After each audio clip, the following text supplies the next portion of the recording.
Someone could be added to the exclusive list of American billionaires. That's if they're the lucky winner of the $1.28 billion Mega Millions drawing, which just happened at the top of the hour about 22 minutes ago. So to repeat those numbers again, you can see them: 64, 45, 57, 36, 13. The gold mega ball is 14. So this is the third lottery jackpot ever to eclipse $1 billion. The odds of you winning tonight were 1 in 303 million. By comparison, you are 300 times more likely to get struck by lightning than winning the Mega Millions. And you're also more likely to win a gold medal at the Olympics, depending on your athletic ability. Well, now, if you are the lucky Mega Millions winner, you have the choice, of course, of taking the full $1.28 billion paid over 30 years, or you can take home more than $747 million now. And after federal taxes, the amount would be just north of $470 million, and less, depending on how much you're paying in state taxes. Win or not, the $2 ticket buys you a whole lot of help. To help us crunch the numbers, Lew Lefton, the Associate Vice President of Research Computing at Georgia Tech University. Lew, it's so good to see you. Hello. Hello. You know, this whole building is full of some hopeful people tonight. I have friends who've been walking around with dreams in their pockets, so go ahead, dash their hopes. Okay, well, it's not me that's dashing the hopes, it's the math. You mentioned the odds, it's about 1 in 300 million, and so I guess I can pretty safely say, if you can hear my voice and you're watching this broadcast, you're not going to win the Mega Millions jackpot, or you haven't won. Now, that doesn't mean you shouldn't have played, or if nobody won, you shouldn't play again when it goes up. But that's just the reality. The numbers are going to only pick 1 in 300 million. A lot of people have no idea what that really looks like. Oh, no, my brain really, I mean, it's like you telling me that the universe is endless and ever expanding.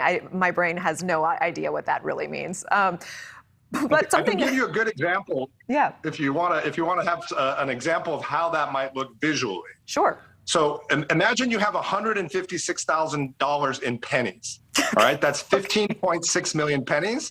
That would weigh about 86,000 pounds, like 24 Model 3 Teslas. All right. Put them on a football field. That's enough pennies to cover an entire football field without the end zones. Now imagine all the pennies are face down, are all tails up. And then you take 10 of those pennies, an entire football field worth of pennies, and turn 10 of them so that they're heads up. The odds of winning the Mega Millions lottery jackpot is like taking a penny, throwing it somewhere on the football field and hitting one of those heads. It's that unlikely. Wow. But that doesn't mean you shouldn't play, because it's fun to dream. Thank you. It is fun to dream. Did you get a ticket? I did. I got one for my 3 daughters and one for my wife and one for myself, because when I come on television and I say you're not going to win the lottery, and then if I actually win, that'll be a good follow-up story, right? We would definitely have you back, but we'd have you back anyways. You're so charming. We appreciate you. Something I did learn: there are some states that are definitely better than others to win the lottery, and the states that don't have tax on lottery winnings. Is that right?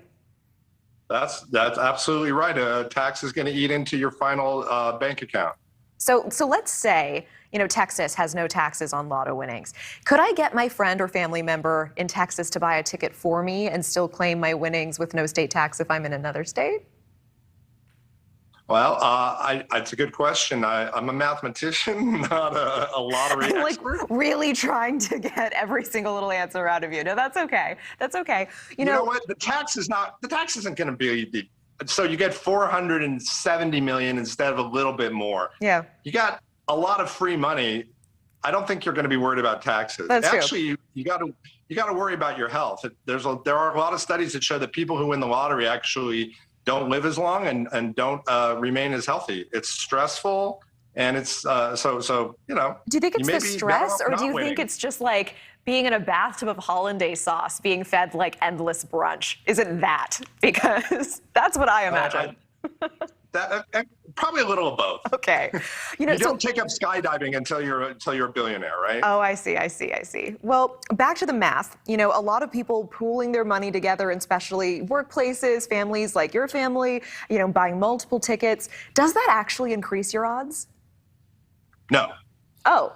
The odds are based on the game. Every ticket has the same odds, no matter how large the jackpot is. Now, if you bought all 5 tickets yourself, then yes, that would increase your odds. But if you're in a pool of 5 people, you're going to get 1/5. So if you want to double your odds, you can buy 2 tickets. And your odds go. Yeah. So if you want to make your odds a sure thing, you buy 303 million tickets.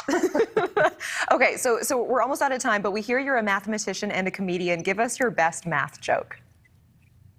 Oh boy.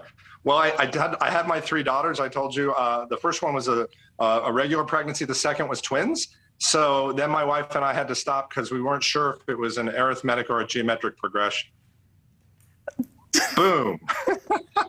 We didn't know. Are we adding one baby or doubling every time? Oh, wow. Okay.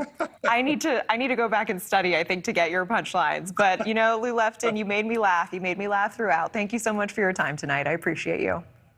Thank you. It was great to be here. And good luck. I hope you probably already checked your numbers, but follow me up. If I win, I'll give you a call back. Thank you, please. Thank you. Have a great night.